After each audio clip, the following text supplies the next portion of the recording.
अब आया है उपराष्ट्रपति का दूसरा क्लास। ठीक है, उपराष्ट्रपति का ही डिटेल्स है, इधर अनुच्छेद में राष्ट्रपति आए हैं। ठीक है, पहले ऊपर देखना है कि उपराष्ट्रपति राज्यसभा का सदस्य होता है। यह पहले भी बताए हैं कि उपराष्ट्रपति राज्यसभा का सदस्य होता है, लेकिन उपराष्ट्रपति बनने के साथ राज्यसभा की सदस्यता खारिज, मतलब खत्म।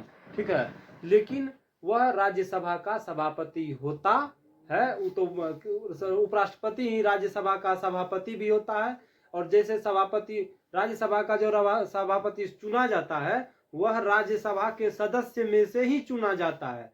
तो हो गया क्लियर कि जब तो सभापति ये हो गए तो इसका मतलब है कि राज्यसभा से ही जब सभापति चुना जाता है राज्यसभा के सदस्यों से, तो पहले सदस्य होंगे तब तो सभापति चुना गया।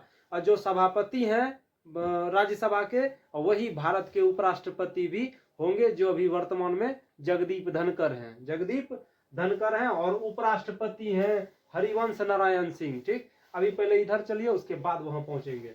तो उपराष्ट्रपति राज्यसभा का सदस्य होता है, यह एकदम सही है, लेकिन जैसे ही उपराष्ट्रपति बने बस राज्यसभा की सदस्यता खत्म हो जाती है। इसको याद रखिएगा, क्वेश्चन पूछता है। ठीक, अब देखिए, उपराष्ट्रपति केवल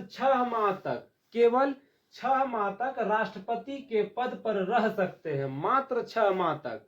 जैसे किसी कारणवश राष्ट्रपति का चुनाव नहीं हो रहा है तो राष्ट्रपति के जगह पर उपराष्ट्रपति 6 माह तक उनके पद पर रह सकते हैं, कार्यवाहक के रूप में। किसके रूप में? कार्यवाहक के। एक एक चीज को पॉलिटी है, एकदम बढ़िया से देखना है, कुछ भी पूछ सकता है इस जगह से। छोटा सा छोटा शब्द पूछ सकता है, भारी से भारी पूछ सकता है। भारी तो अगर कुछ है ये नहीं है सिवाय अनुच्छेद के। ठीक है, खिस्सा सब याद रहेगा, अनुच्छेद ही अक्सर भूलता है सब लोग। ठीक, अनुच्छेद पर फोकस, और खिस्सा तो ऐसे भी याद रहेगा।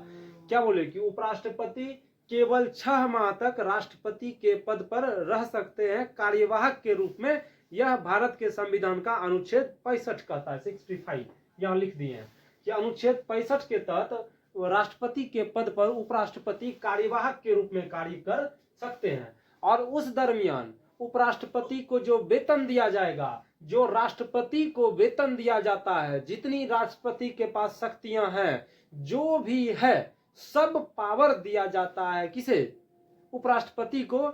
एक ही पावर उससे वंचित रहता है, जो है कि सभापति का कार्य। वह राष्ट्रपति आएंगे वो खुद करेंगे, वो उपराष्ट्रपति नहीं करेंगे। देख लीजिए, लिख दिया है कि वेतन और भत्ते, राष्ट्रपति को जो वेतन और भत्ता दिया जाता है वह जितना दिन तक उपराष्ट्रपति राष्ट्रपति के पद पर कार्यवाहक के रूप में रहेंगे उतने दिन के हिसाब से उसको वेतन भी देना होगा और भत्ता भी देना होगा। कोई कटौती नहीं, कटौती लिख के काट दिए हैं, उसमें कोई कटौती नहीं। जो राष्ट्रपति को दिया गया है वही सैलरी इनको भी, भत्ता भी, कोई कटौती उसमें नहीं किया जाएगा। एकदम बढ़िया से यहां तक में कंप्लीट हो गया। उसके बाद देखिए, संसद, उपराष्ट्रपति संसद के सदस्य होते हैं तो नहीं।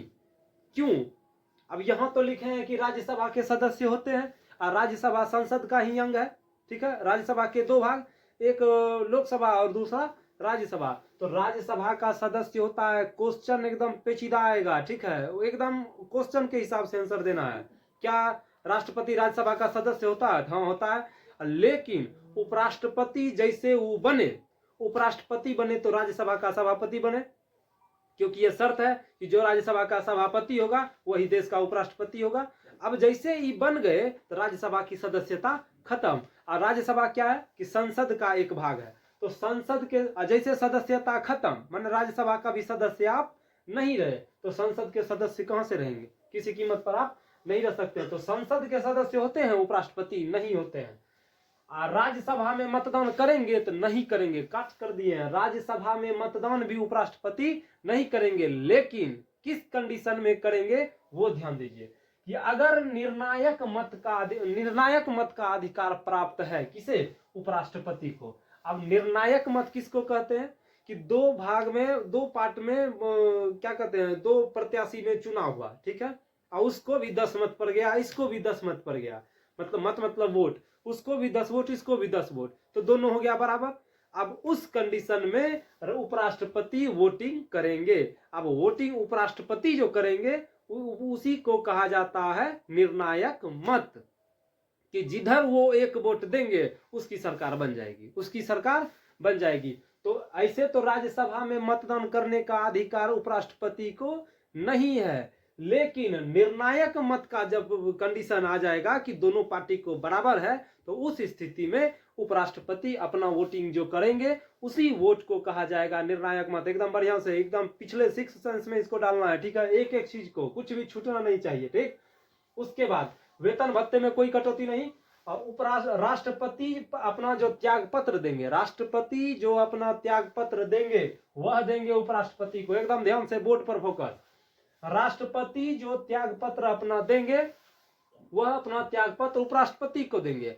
उपराष्ट्रपति यह बात की सूचना सबसे पहले लोकसभा अध्यक्ष को देंगे, जो अभी वर्तमान में है ओम बिरला, ठीक है।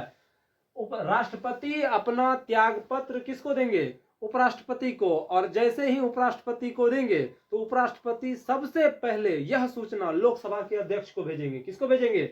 लोकसभा के अध्यक्ष को। एकदम बढ़िया से एक एक चीज, सब क्वेश्चन पूछा गया है, ठीक है, एक एक को एकदम जिस दिमाग में हो, जो दिमाग जिसके पास है उसी में उसको डाल के रखना है कि राष्ट्रपति अपना त्याग पत्र किसको देते हैं? उपराष्ट्रपति को। उपराष्ट्रपति इस बात की सूचना किसको देती है? सबसे प्रथम देती है लोकसभा के अध्यक्ष को, ठीक। यहां तक में कंप्लीट। अब नोट लिखे हैं, नोट को एकदम बढ़िया से देखना है कि सभापति अपने, धीरे बताते हैं, ठीक है, हड़बड़ नहीं करते हैं। नोट में क्या लिखा है?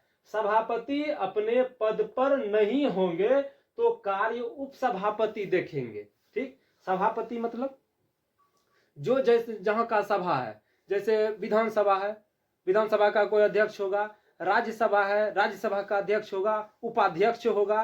तो उस स्थिति में क्या लिखा है कि सभापति अपने पद पर अगर नहीं हो, किसी कारणवश अगर वो अपने पद पर नहीं है, तो उस स्थिति में सभापति का कार्य उपसभापति देखेंगे। और उपसभापति का कार्यकाल 6 वर्ष होता है। उपसभापति का कार्यकाल 6 वर्ष होता है। ऐसे राज्यसभा के जितने भी सदस्य हैं सबका कार्यकाल 6 वर्ष होता है। संसद में राज्यसभा का 6 वर्ष होता है, और विधानमंडल में विधान परिषद के सदस्य का कार्यकाल 6 साल होता है। एकदम बढ़िया से याद रखिएगा। और वर्तमान में जो है, ये लिखे हैं वर्तमान, लिख देते हैं वर्तमान, मतलब 2024 2024 में वर्तमान में जो उपसभापति हैं हरिवंश नारायण सिंह। वर्तमान में उपसभापति कौन है? हरिवंश नारायण सिंह। इसको बढ़िया से याद रखना है, ठीक है। उपसभापति का कार्यकाल 6 साल। राज्यसभा के जितने भी सदस्य होते हैं उसकी सबका जो कार्यकाल है वह 6 वर्ष होता है। इसलिए होता है कि हर 2 साल में उधर इलेक्शन होते रहता है, ठीक है। वहां जब पहुंचेंगे तो फिर उसका भी डिटेल्स बताएंगे। जिस दिन इस बोर्ड पर लिखाएगा ऐसे करके गोला, उसके ऊपर लिखेंगे संसद अनुच्छेद 79, फिर लिखाएगा इधर 80, राज्यसभा 81, लोकसभा, बूढ़ा सदन, युवा सदन, कैसे क्या है वो एक दिन पूरा बोर्ड पर अकेले रहेगा। अनुच्छेद 79, ठीक है। इसलिए पहले अब वहां से चले आइए। सभापति अपने पद पर नहीं होंगे तो कौन कार्य करेंगे? उपसभापति। सभापति अपने पद पर नहीं होंगे तो कार्य करेंगे उपसभापति। और वह उपसभापति का कार्यकाल 6 वर्ष होता है। एकदम बढ़िया से फोकस बोर्ड पर। कार्यकाल कितना वर्ष होता है? 6 वर्ष होता है। और अभी जो वर्तमान में उपसभापति हैं हरिवंश नारायण सिंह 2024 में वर्तमान में, ठीक है।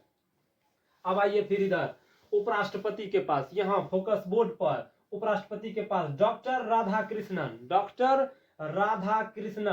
प्रथम लिखा गया, प्रथम होगा, क्या होगा? प्रथम। पहले ऐसे उपराष्ट्रपति थे जो 2 बार कार्यकाल में रहे थे, लगातार 2 बार। प्रथम वैसे उपराष्ट्रपति थे सर्वपल्ली राधाकृष्णन, और देश के प्रथम उपराष्ट्रपति भी थे।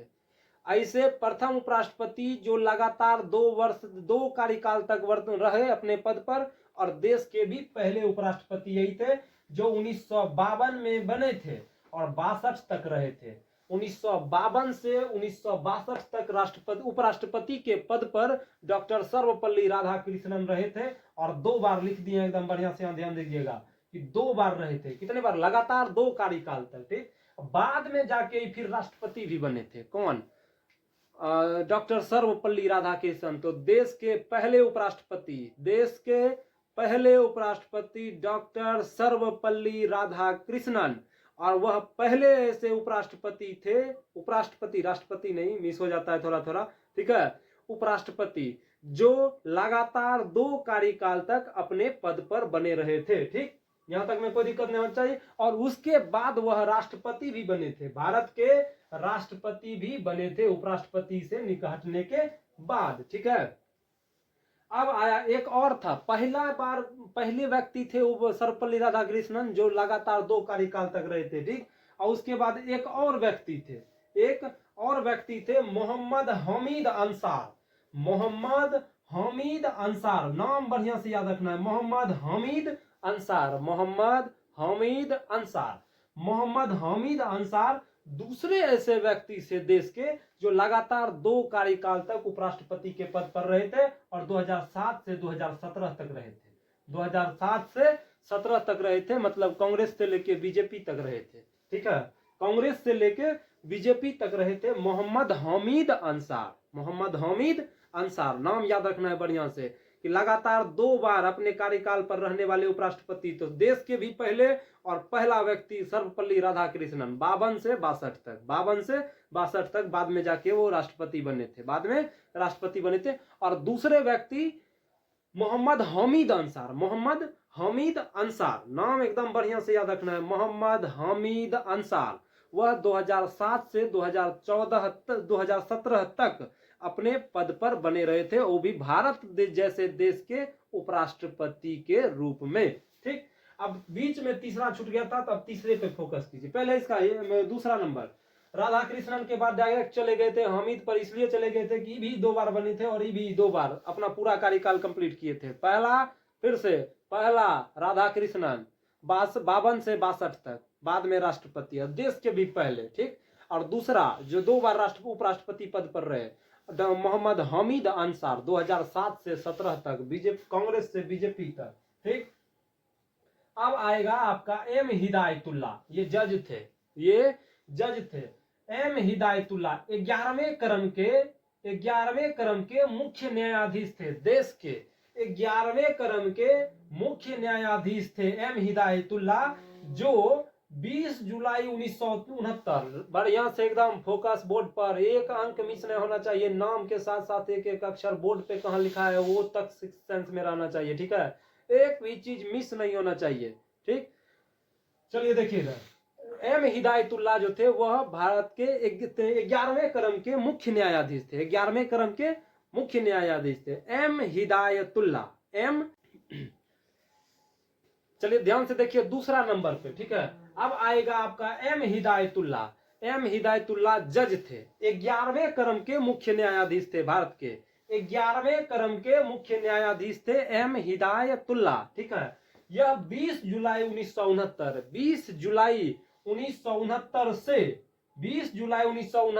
से 24 जुलाई 1969 तक कार्यवाहक राष्ट्रपति के रूप में रहे। देश के प्रथम ऐसे जज थे एम हिदायतुल्ला, जो 20 जुलाई 1969 से 24 अगस्त 1969 तक राष्ट्रपति के कार्यवाहक के रूप में कार्य किए थे। एम हिदायतुल्ला, नाम एकदम बढ़िया से याद रखना, एम हिदायतुल्ला, जो प्रथम ऐसे जज थे, भारत के 11वें क्रम के जज थे, मुख्य न्यायाधीश थे। ठीक है, चीफ जस्टिस ऑफ इंडिया, जो 20 जुलाई 1969 से 24 अगस्त 1969 तक राष्ट्रपति के पद पर कार्यवाहक के रूप में कार्य किए थे। एकदम बढ़िया से याद रखना है। ठीक, राष्ट्रपति के पद पर उपराष्ट्रपति कार्यवाहक के रूप में कार्य करेंगे, यह अनुच्छेद 65 कहता है, 65।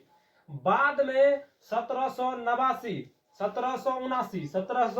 1979,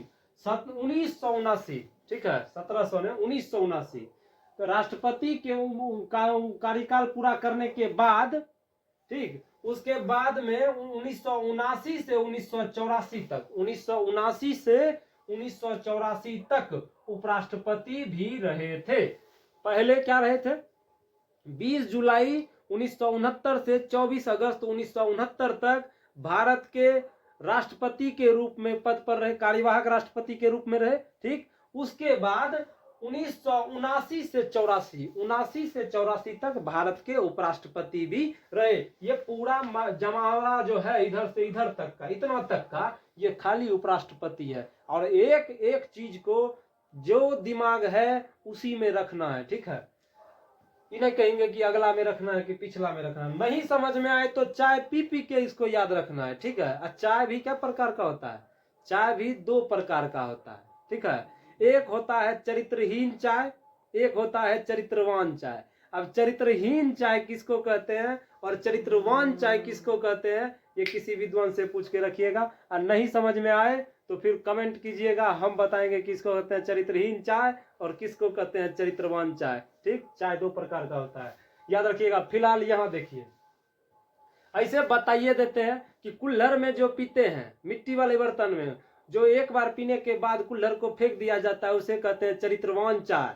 और जो चौक चौराहा पे पीते हैं या घर में पीते हैं, ठीक, वो जो बर्तन में चाय पीते हैं उस चाय को कहा जाता है चरित्रहीन चाय। कि एक के गिलास बहुत से होठों का रस लेके तैयार होता है और किसी के संपर्क में आए हुए गिलास से उसी से फिर अपना भी पीते हैं, दूसरों को भी पिलाते हैं, सबको, घर में कुत्ता बिल्ली सब उसमें मुंह देता है, इसलिए उस चाय का नाम रखा गया है चरित्रहीन चाय। और कुल्हड़ में जो चाय पिया जाता है उसे कहते हैं चरित्रवान चाय, ठीक है। समझ में आया हो तो भी ठीक है, नहीं आया हो तो वो भी ठीक है, जो चाय पीते हैं वही पीना है, ठीक। तीसरा नंबर देखिए ध्यान से, कृष्णकांत। नाम क्या आया? कृष्णकांत। पहले ऐसे उपराष्ट्रपति बने जो कार्यकाल के दरमियान ही इनका विकेट गिर गया था, ठीक है। नाम याद रखिएगा एकदम बढ़िया से कि अभी तक में ऐसा चीज नहीं आया था कि कृष्णकांत देश के ऐसे पहले उपराष्ट्रपति थे। कृष्णकांत देश के एकमात्र ऐसे पहले उपराष्ट्रपति थे जिनका कार्यकाल के दौरान विकेट गिर गया था। वो थे, विकेट गिरना मतलब मृत्यु होना, ठीक है, वो थे, उनका नाम था कृष्णकांत। तो कृष्णकांत, कृष्णकांत, जय श्री कृष्ण। कृष्णकांत देश के पहले ऐसे उपराष्ट्रपति थे जिनका कार्यकाल के दरमियान ही मृत्यु हो गया था। मोहम्मद हामिद अंसार के बारे में बतेबे किए कि सर्वपल्ली राधाकृष्णन के बाद दूसरे ऐसे व्यक्ति थे जो दो लगातार कार्यकाल पूरा किए थे, 2007 से लेकर 17 तक, ठीक है। ये खत्म है। अब यहाँ नोट आएगा, नोट में फिर से एक बार बढ़िया से फोकस करना है। राधा कृष्णन के ही बारे में आया, ऊपर से आगे ही नीचे। राधा कृष्णन, एम हिदायतुल्ला और शंकर दयाल शर्मा, नाम एकदम बढ़िया से याद रखिएगा, ठीक है। ये शंकर दयाल शर्मा एक ऐसे उपराष्ट्रपति थे जिन पर फौजीदारी का मुकदमा भी दायर हुआ था। जिस समय वहां पहुंचेंगे वो भी बताएंगे। फिलहाल ये याद रखिएगा, एकमात्र ऐसे राष्ट्रपति हैं शंकर दयाल शर्मा जिन पर फौजीदारी का मुकदमा दायर हुआ था, ठीक है। राधा कृष्णन, एम हिदायतुल्ला, शंकर दयाल शर्मा, ये सब ऐसे उपराष्ट्रपति थे जो निर्विरोध जीत गए थे। इनका विरोध करने वाला कोई नहीं था, इनका विरोध करने वाला कोई नहीं था। तो कौन कौन? सर्वपल्ली राधाकृष्णन, एम हिदायतुल्ला और शंकर दयाल शर्मा। राधा कृष्णन, एम हिदायतुल्ला, शंकर दयाल शर्मा, ये तीनों ऐसे उपराष्ट्रपति थे जो निर्विरोध जीत गए थे, जिनका विरोध करने वाला कोई नहीं था, ठीक। अब आइए एक एम वेंकैया नायडू। ये सब इंपोर्टेंट है, याद रखिएगा। उपराष्ट्रपति तो बहुत है भारत में, बहुत बने थे, अब बहुत बनेंगे, लेकिन इतना के बारे में एकदम बढ़िया से याद रखना है, चाहे जहां याद रखिए, बार बार बोल रहे हैं, ठीक है। और नहीं तो आगे आप जानिए, आपका काम जाने। एम वेंकैया नायडू 15वें क्रम के 13वें उपराष्ट्रपति, एम वेंकैया नायडू। एम वेंकैया नायडू। एक थे एम हिदायतुल्ला, एक थे एम हिदायतुल्ला जो जज थे, ठीक है। एम वेंकैया नायडू 15वें क्रम के 13वें जज थे, तो 13वें उपराष्ट्रपति बने थे, ठीक। अब इसमें देखिए एम वेंकैया नायडू का प्रमुख कार्य क्या था, यही सब क्वेश्चन बनता है, ठीक। 15 सूत्री सुझाव तैयार किए थे, किनके कार्यकाल में? तो एम वेंकैया नायडू के, एम वेंकैया नायडू के। देखिए क्या लिखा है यहाँ, विधायी नियमों को कारगर बनाने के लिए। विधायी मतलब होता है कानून, विधायी मतलब कानून, कानून संबंधित जितना नियम था उसको कारगर बनाने के लिए, कारगर बनाने हेतु 15 सूत्रीय सुझाव दिए थे। किसने? सर्वपल्ली एम वेंकैया नायडू ने, एम वेंकैया नायडू ने विधायी नियमों को कारगर बनाने हेतु 15 सूत्रीय सुझाव जो दिए थे वो थे एम वेंकैया नायडू, 15वें क्रम के 13वें उपराष्ट्रपति, ठीक। अब ये 15 सूत्रीय सुझाव में क्या क्या था, इधर ध्यान से देखिएगा। अब इधर एरो इधर लगा है तो अब इधर बोर्ड पे आ जाना, यहाँ एकदम फोकस। विधायकों ने विधेयक में सामाजिक, आर्थिक, प्रशासनिक एवं पर्यावरणीय प्रभाव, क्या क्या? ये जो 15 सूत्रीय सुझाव था, इस विधेयक में क्या क्या था ध्यान से देखना है। सामाजिक, आर्थिक, प्रशासनिक और पर्यावरणीय प्रभावों संसदीय समितियों के कार्यकाल में वृद्धि, संसद के जो समिति है, संसद के जो समिति थे उसके कार्यकाल में वृद्धि, इसी 15 सूत्री योजना में आएगा। ठीक, जो एम वेंकैया नायडू ने लागू किया था। पहला क्या आया, विधेयकों में सामाजिक, आर्थिक, प्रशासनिक, पर्यावरणीय प्रभावों संसदीय समितियों के कार्यकाल में वृद्धि, महिला को आरक्षण, महिला को आरक्षण, ध्यान से देखिए जो महिला है, ठीक है, महिला को आरक्षण। उसके बाद संसद और विधान, संसद मतलब अनुच्छेद 79, संसद और विधानसभा, संसद और विधानसभा की प्रतिवर्ष बैठक, और भी ऐसे ऐसे कुल 15 सूत्री योजना को तैयार किए थे कौन, एम वेंकैया नायडू, जो 15वें क्रम के 13वें उपराष्ट्रपति भारत के थे। ठीक है, इतना थोड़ा कम से कम याद रखना है। सामाजिक, आर्थिक, प्रशासनिक, पर्यावरणीय और संसदों के समितियों के लिए के जो कार्यकाल होता है उसमें वृद्धि, महिलाओं के लिए आरक्षण और संसद और विधानसभा का प्रतिवर्ष बैठक होना चाहिए। यह सब उस 15 सूत्री, और भी ऐसे ऐसे 15 सूत्री योजना तैयार किए थे एम वेंकैया नायडू ने। ठीक है, जो 15वें क्रम के 13वें राष्ट्रपति उपराष्ट्रपति थे। अब ये हो गया आपका इतना कंप्लीट। उपराष्ट्रपति का एक क्लास पहले भी पढ़ा चुके हैं और एक क्लास आपका उपराष्ट्रपति यहाँ भी आया। पहले क्लास में उपराष्ट्रपति के बारे में सिर्फ अनुच्छेद में था, अब कुछ डिटेल्स भी था। आज सिर्फ उपराष्ट्रपति कौन बने थे, कौन है अभी वर्तमान में, सभापति कौन है, उपसभापति कौन है, वो सब आपका लिखा हुआ है। ईस्वी के साथ एक एक चीज को इसको कंप्लीट कर लेना है। और अब ये वो बताएंगे अगले क्लास में। फिलहाल इतना कंप्लीट 5 गो अनुच्छेद, इतने डेली क्लास जाएगा और इतना ही पढ़ना है। अनुच्छेद 5 गो से 6 गो से ज्यादा पढ़ना ही नहीं है डेली, लेकिन उसको याद भी रखना है, इसलिए 5-6 को बताते हैं। ठीक, अनुच्छेद 70 69 तक बता दिए। 69 में है उपराष्ट्रपति के शपथ की चर्चा। 69 में क्या था, उपराष्ट्रपति के शपथ की चर्चा।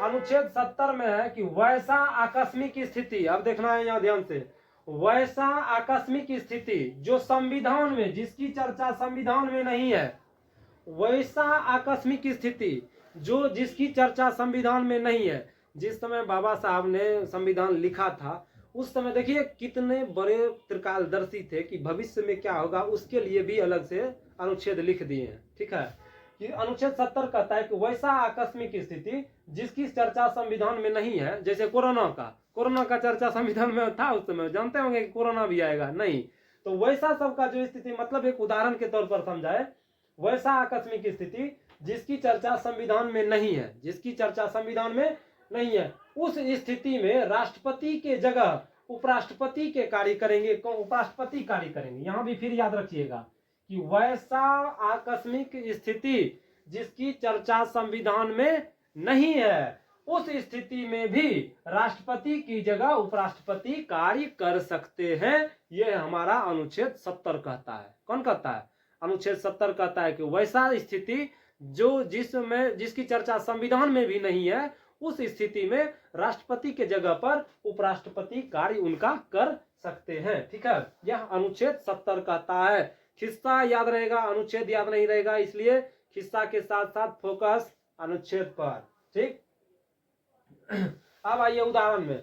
अब जैसे में है कि अब ये नहीं है कि उपराष्ट्रपति राष्ट्रपति है, ये नहीं है, अगर उनका स्वास्थ्य खराब हो गया है, ठीक है, उस स्थिति में उपराष्ट्रपति कार्य संभालेंगे या उनका अपहरण। अब बताइए, उपराष्ट्रपति का अपहरण होगा, जिस देश में उपराष्ट्रपति का अपहरण हो जाए वो देश कैसा होगा आप लोग खुदे अंदाजा लगा सकते हैं। लेकिन अनुच्छेद 70 में है, ठीक, कि राष्ट्रपति का अगर उदाहरण के तौर पर अगर उनका स्वास्थ्य खराब हो गया या उनका अपहरण हो गया तो उस स्थिति में अब उस राष्ट्रपति के अपहरण की चर्चा लिखेंगे उसमें संविधान में। इसलिए कहा गया है कि वैसी स्थिति जिसमें जिसकी चर्चा संविधान में नहीं है, उस स्थिति में राष्ट्रपति के जगह पर उपराष्ट्रपति उनका कार्य देखेंगे। ठीक, अब संविधान में तो साफ साफ लिख नहीं सकते थे कि अगर उपराष्ट्रपति का किडनैप हो गया तो फिर कार्य कौन संभालेंगे। इसलिए कितना मतलब समझते हैं, उतना बड़ा डिग्री उनके पास था जो भूत में तो कभी नहीं हुआ है, अभी तक नहीं हुआ है किसी के पास, ना भूत में, ना वर्तमान में, अब भविष्य में होगा कि नहीं होगा पता नहीं।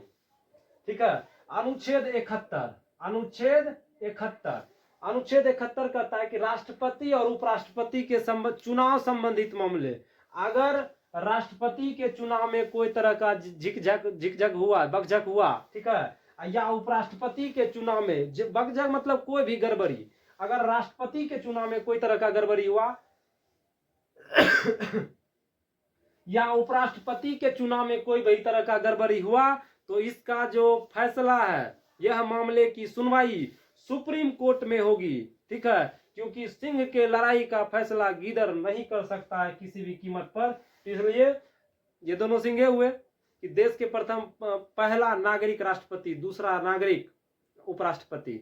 तो राष्ट्रपति और उपराष्ट्रपति के चुनाव संबंधित मामले कहां सुलझेंगे? तो सुप्रीम कोर्ट में, नीचे का कोई लोअर लेवल का कोर्ट नहीं, सीधा सुप्रीम कोर्ट। एससी मतलब सुप्रीम कोर्ट। सुप्रीम कोर्ट का भी डिटेल्स पढ़ना है, ठीक है, जिस समय वहां आएंगे एक एक करके होगा। फिलहाल जितना बताया जा रहा है इसको एक एक को कंप्लीट करते जाना है डेली, ठीक है, बाकी सबका अपना अपना काम जाने, नाम जाने, ठीक है। अनुच्छेद 71 कहता है कि राष्ट्रपति, 70 में क्या था, ऐसी चर्चा जिसकी संविधान में चर्चा नहीं है, संविधान में लिखा हुआ नहीं है। जैसे राष्ट्रपति के अपहरण के बारे में संविधान में लिखा जाता, नहीं लिखा जाता। स्वास्थ्य खराब होने के बारे में लिखा जाता, नहीं लिखा जाता। कब वो स्वास्थ्य खराब हो सकता है? तो इस स्थिति में राष्ट्रपति के जगह पर उपराष्ट्रपति उनका कार्य देखेंगे। यह अनुच्छेद 70 कहता है। अनुच्छेद 71 क्या कहता है? अनुच्छेद 71 कहता है कि राष्ट्रपति और उपराष्ट्रपति के चुनाव संबंधित मामले सुप्रीम कोर्ट में ही सुलझाए जाएंगे, बाकी लोअर लेवल का कोई कोर्ट नहीं, ठीक है। अनुच्छेद 72 आइए। अनुच्छेद 72 में है क्षमादान। अनुच्छेद 72 में है क्षमादान, लेकिन याद रखना है, क्षमा शोभती उस भुजंग को जिसके पास गरल हो, उसको क्या जो दंतहीन विसरहित विनीत सरल हो। आई बात समझ में? नहीं आई होगी, बाद में इसको समझाएंगे। फिलहाल याद रखिएगा कि माफी उसी को दिया जाता है जो माफी के लायक हो। उसको क्या जो दंतहीन विसरहित विनीत सरल हो, उसको माफ करके क्या करेगा? जो अभी माफ कर दिए फिर कल उसी वही अड्डा पे मिलेगा, ठीक है। इसलिए वो दोहा था, ठीक। यहाँ अनुच्छेद 72 याद रखना है कि वो जो राष्ट्रपति को शक्ति है, और भी क्षमादान। कौन दान? क्षमादान। किसी भी तरह के सजा को माफ कर सकते हैं राष्ट्रपति, और राज्यपाल भी। एक अनुच्छेद 161 के तहत, अनुच्छेद 161 के तहत राष्ट्रपति के बारे में ध्यान से, कि राष्ट्रपति और उपराष्ट्रपति के चुनाव संबंधित मामले अनुच्छेद 71 कहां सुलझाए जाएंगे? अनुच्छेद 71 के तहत कहां सुलझाए जाएंगे? तो सुप्रीम कोर्ट में। 72 कहता है, अनुच्छेद 72 कहता है कि राष्ट्रपति को क्षमादान की शक्ति दी गई है, किसी भी सजा को माफ कर सकते हैं, चाहे वो सेना के संबंधित हो या किसी भी तरह का कोई जघन्य अपराध किया हो। फांसी, सेना से भी रिलेटेड सजा को राष्ट्रपति 1 सेकंड में माफ कर सकते हैं, ठीक है। अनुच्छेद 161 के तहत राज्यपाल भी कर सकते हैं। अनुच्छेद 161 के तहत सारी सजाओं को माफ कर सकते हैं, सिवाय दो के, कि सेना संबंधित मामले में राज्यपाल इंटरफेयर नहीं करेंगे, ठीक। और दूसरा, फांसी का सजा राज्यपाल नहीं रोकवा सकते हैं। बाकी सब चीज राष्ट्रपति, उपराष्ट्रपति भी, राष्ट्रपति तो बतेवे किए, राज्यपाल भी अनुच्छेद 161 के तहत, क्षमादान के तहत, वो भी ये दो को छोड़कर सब माफ करा सकते हैं। इतना तक याद रहना चाहिए। फिर से एक बार फिर से 70 में, ध्यान से, 70 में वैसा स्थान छोड़ा गया है संविधान अनुच्छेद 70 में। अनुच्छेद 70 में वैसा आकस्मिक स्थिति जिस समय राष्ट्रपति का स्वास्थ्य खराब हो जाए या उनका अपहरण हो जाए, ठीक, जैसे लैंग्वेज में दिया है, वैसा आकस्मिक स्थिति जिसकी चर्चा संविधान में नहीं है। अनुच्छेद 71 वैसा आकस्मिक स्थिति जिसकी चर्चा संविधान में भी नहीं है, उस स्थिति में राष्ट्रपति का कार्य उपराष्ट्रपति ही करेंगे, यह अनुच्छेद 70 कहता है। 71 कहता है कि राष्ट्रपति और उपराष्ट्रपति से चुनाव संबंधित मामले सुप्रीम कोर्ट में ही सुलझाए जाएंगे, लोअर लेवल के किसी कोर्ट में नहीं। 72 कहता है कि राष्ट्रपति को क्षमादान की शक्तियां दी गई है, ठीक।